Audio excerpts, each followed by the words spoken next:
you be all on my line about nothing. Why won't you go get you $1 or something? $1 or something. $1 or something. Recording live in the Conscious Creative Media Studios from somewhere in the middle of nowhere, North Carolina, you are listening to the world's greatest photography podcast with your host, Bill Howard.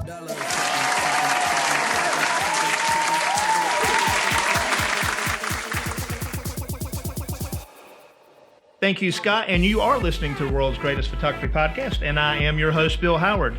Today, we have the former director of photography for Athlon Sports, part of AMG and Parade. He also runs his own magazine now at nnomedia.com, Mr. Harrison McClary. Thank you again, Harrison, for joining us today. This next segment, I want to talk about how what photographers need to do in order to get onto an agency or onto a magazine, heck, even as a stringer for a newspaper. So, my first question for you on this, how many photographers did you have that shot for you at, say, Athlon? That regularly shot for us, there was 5 or 6 guys that I really relied on heavily who were really good, who could handle the type of, demand that we had for the quality and the type of photography we needed there. Now, I know for Athlon, y'all did things a little different than, say, you would have to do for AP, Getty, Icon, CalSport, or a newspaper. Mm-hmm. Because you were looking for images to cover a full season or even further in the future. Can you maybe explain a little bit what you were looking for out of Athlon? Because that's something photographers need to understand is there are different requirements for different jobs. Sure. For Athlon, it was more about getting player photos as opposed to doing game coverage.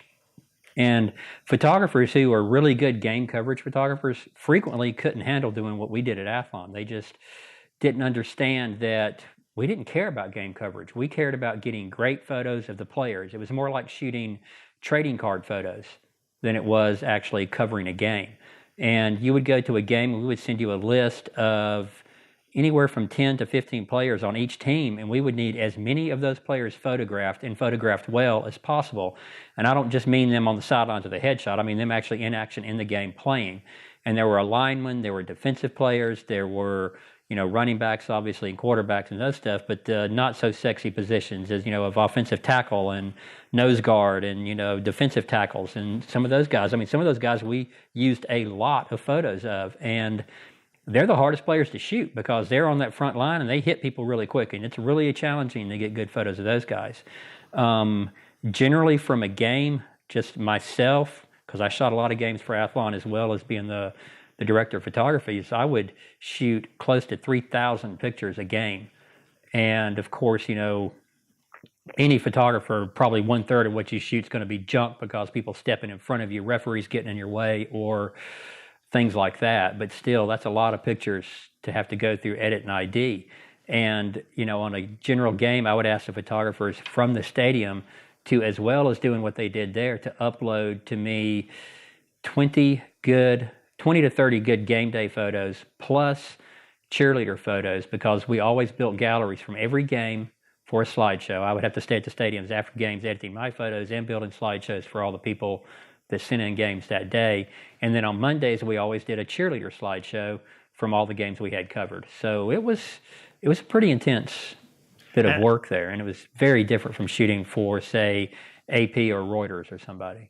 Right, and the 20 or 30 game day photos, that is generally what most people that shoot for an agency need to get. And then you're adding on, you've got 22 starters, then you've got another 20 players that are going in and out. So that's a lot of individual photos you have to pull. Now, I'm sure you had a shot list for your photographers, correct?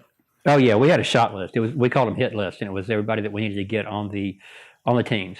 And, the photographers actually liked doing the game day photos because, I'm sure most of the people listening to this have seen Athlon's magazines, and they're pictures of players. They're very good pictures of players. But very seldom do you see just outstandingly amazing sports action photos because there's nowhere in the magazine to put those. Now, our photographers got some bloody amazing sports action photos that seldom got seen because there was no real place to put them in the magazine. So they loved having the slideshows because now those photos got seen. And, you know, I will say this, Athlon, we used some of the very best sports photographers in the country who shot for us. And so they got some great images. And it was always fun putting those slideshows up.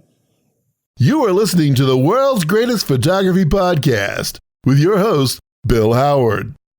We're here today with Harrison McClary, and you can follow him on Instagram and Twitter at WH McClary, that's MCCLARY, as well as his website at mcclary.zenfolio.com, or you can check out his magazine at nnomedia.com. Now, Harrison, when a photographer is trying to get on board, like I sent you a query letter, what do you look for? Are you looking for something where the photographer is saying, hey, Mr. McClary, I shoot this and this and this and this, and I've got this and this and this and this type of equipment? Or are you looking for something that's kind of short, sweet, and has a link to a portfolio? Well, I want to be sure that the person is, first of all, experienced and knows what they're doing, because there's only a limited number of games that we can cover. So I don't want to send somebody out who hasn't got quite a bit of experience covering things, because the demand to get quality stuff requires somebody who has been around the block a time or two. And of course, you know, they need to be professional with professional gear. You know, I mean, that's just kind of a given.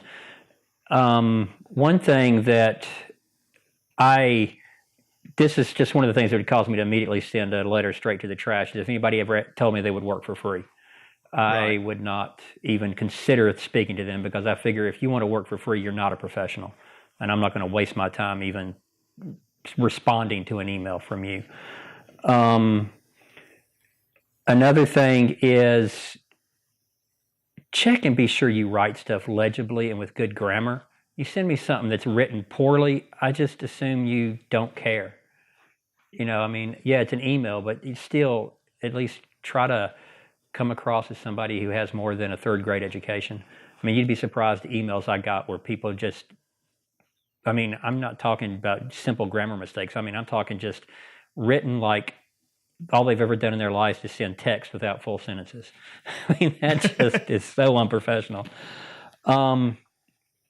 If you send me a portfolio, or you send a photo editor a portfolio, be sure the photos are all excellent. I had this one guy send me a portfolio. I was looking at this, wow, this guy's got some good stuff. I might give him a call.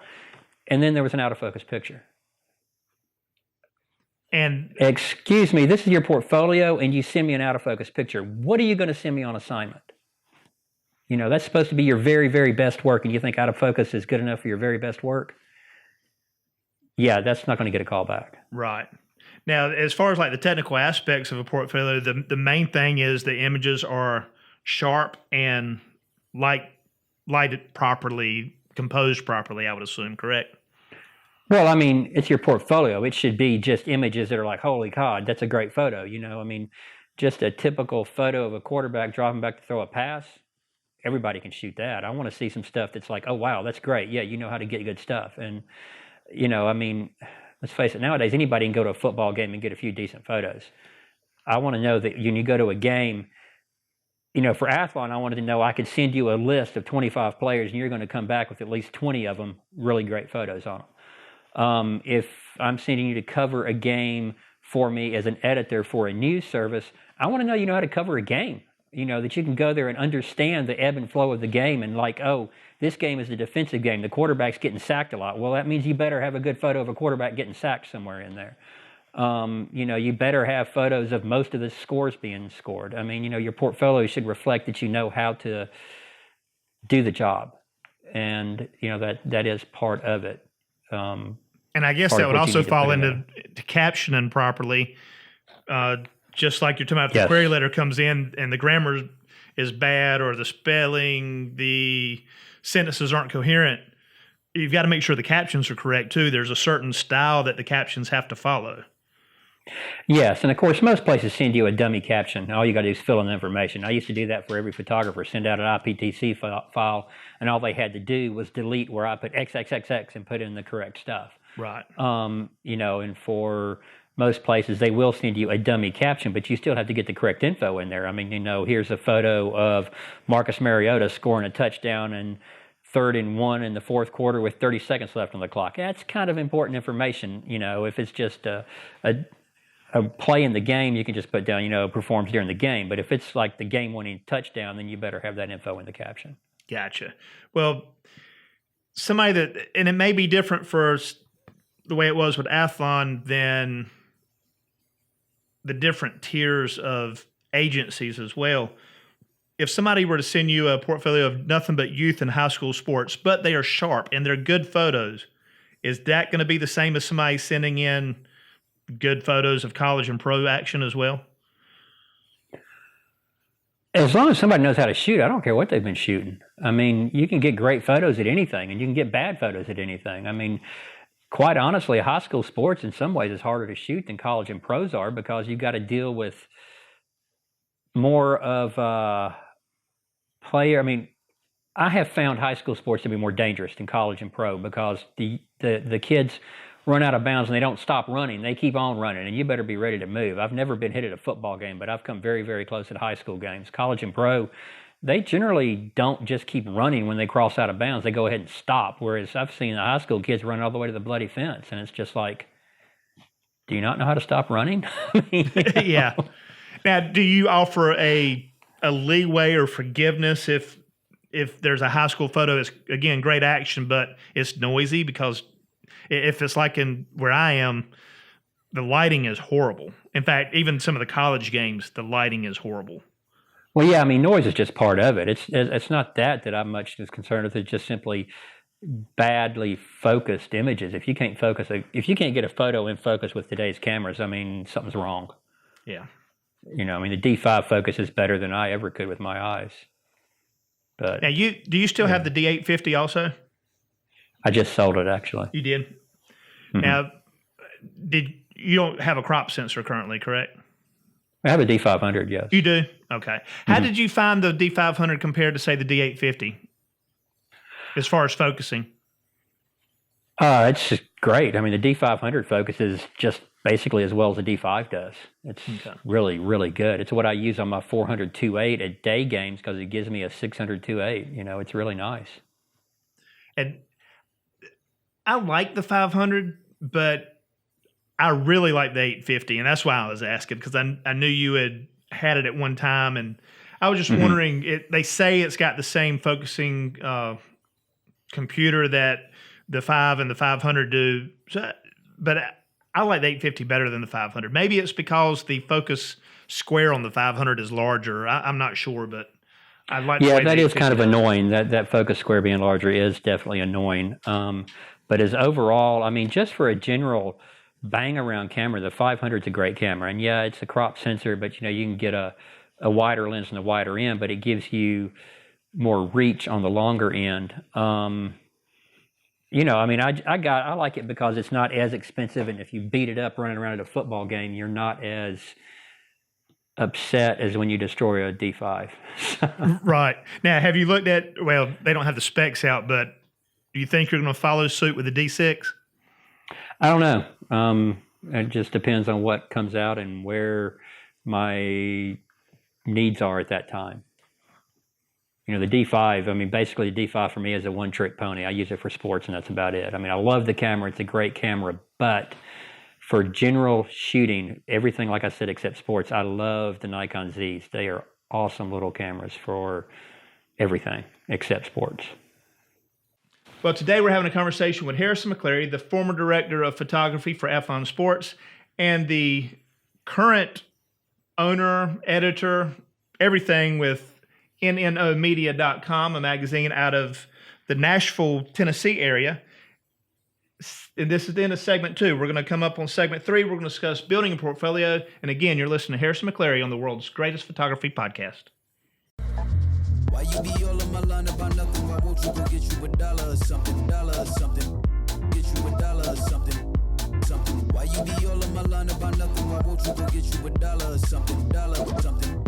You $1 or something.